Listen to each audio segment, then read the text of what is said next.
सैयदा तैयबा ताहिरा हज़रत आयशा सिद्दीक़ा रदी अल्लाह ताला अन्हा कहती हैं हुजूर का ना सर मेरी गोद में है और आसमान पे तारे चमक रहे हैं तो मंज़र बड़ा खूबसूरत बना हुआ है। उधर भी चाँद चमक रहा है और सबसे कीमती और कायनात के सबसे अजीम चाँद मदीने वाले महबूब मेरी गोद में सर रखे हुए हैं। ये जो आपके सवालात होते हैं ये भी सोचों की अक्कासी करते हैं कि बंदा आजकल सोच क्या रहा है। ये सवाल कितनी खूबसूरती अपने अंदर रखता है, इसको ज़रा महसूस करें। कहती हैं मैंने पूछा या रसूल अल्लाह सल्लल्लाहु अलैहि वसल्लम ये आसमान के सितारों के बराबर भी किसी की नेकियां हैं? ये सवाल ही नेकियों का पूछा है। ये नहीं पूछा कि हुजूर फलाने बंदे के बारे में क्या राय है। हालांकि बड़े लोग थे ना मुखालफत करने वाले, मक्के में काफिर, मदीने में काफिर भी, मुनाफिक भी, मुशरिक भी, यहूदी भी, लेकिन जो सवाल किया वो नेकियों वाला किया। खैर वाली बातें डिस्कस करेंगे। मैंने आज तक नहीं वैसे सुना किसी साइंसदान ने बता दिया हो कि सितारे कितने हैं, किसी ने बताया। अब सैयदा आयशा सिद्दीक़ा का सवाल बताता है कि हुजूर को पता है आसमान पे सितारे कितने हैं। और ये जो बंदे की नेकियां होती हैं ये सारी जाहिर नहीं होती, कुछ नफल बंदा छुप के भी पढ़ता है। उसने बस में चढ़ते हुए अपनी जुबान से जो अल्लाह अकबर के लफ्ज कहे वो किसने सुने? लेकिन सैयदा आयशा सिद्दीक़ा का ये पूछना कि या रसूलल्लाह आसमान के सितारों के बराबर किसकी नेकियां हैं, हजरत आयशा का अकीदा वाज़े हो गया कि ये भी उनका अकीदा है कि हुजूर को ये भी पता है कि आसमान पे सितारे कितने हैं और उस बंदे का भी पता है जिसकी नेकियां आसमान के सितारों के बराबर। ये नजरिया है, ये सोच है, ये फिक्र है, ये अकीदा है। और कोई गैब तुमसे नेहा हो भला जब खुदा ही ना छुपा रहा, तुम पर करोड़ों दरूद व सलाम। अब सैयदा जो सवाल पूछ रही थी ना तो उसके पीछे भी एक लॉजिक थी। उनका ख्याल था कि हुजूर ना मेरे अब्बा जी की बात करेंगे।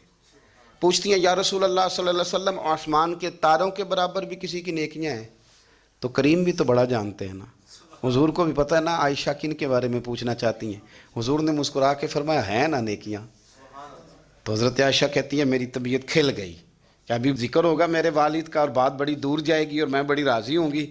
बेटी का तो दिल करता है ना एक बार कोई तारीफ़ करे उसके वालिद की, तो कहती है एक दफ़ा और करो, फिर कहो वो क्या कह रहे थे आप, बच्चों को भी बताओ।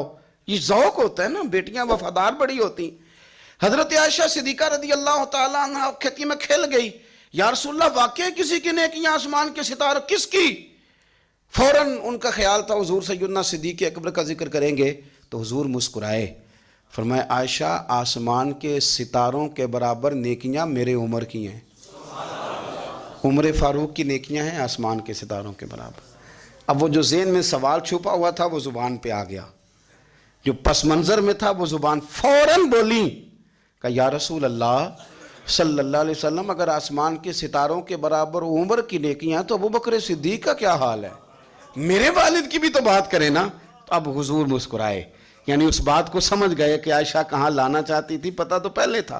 अब रसूल करीम अलैहिस्सलाम ने फरमाया आयशा आसमान के सितारों के बराबर नेकियां हैं मेरे उम्र की, लेकिन अबू बकर की ज़िंदगी की एक नेकी उम्र की सारी नेकियों से बढ़कर। अबू बकर की तुम करो ना उनके 12 सालों की खिलाफत का जिक्र खोल के करो, तुम जनाब उमर के कवानीन की बात करो तो खोल के करो। तुम कहो कि हजरत उमर ने इनकलाब बर्पा किया तो बिल्कुल किया। तुम कहो कि सैयदना फारूक आजम रज़ी अल्लाह तआला अन्हु ने दुनिया को अमन का, सुकून का, गैरत का, जिहाद का, शौक का पैगाम दिया तो बिल्कुल दिया। लेकिन फरमाया ये ज़हन में रख लेना कि उमर की सारी ज़िंदगी की नेकियां एक तरफ और सिद्दीक़ अकबर की एक नेकी एक तरफ। एक नेकी वो शारहीन ने बातें की हैं, वो कहते हैं ये जो हुजूर ने नेकी की बात की है तो ये गारे सौर वाली नेकी है। गारे सौर वाली वो जो 3 दिन और 3 रातें जनाब सिद्दीक़ अकबर को मौका मिला ना बिठा के अपने महबूब को अपने पहलू में, जो लोग कुछ नहीं करते वो भी कमाल ही करते।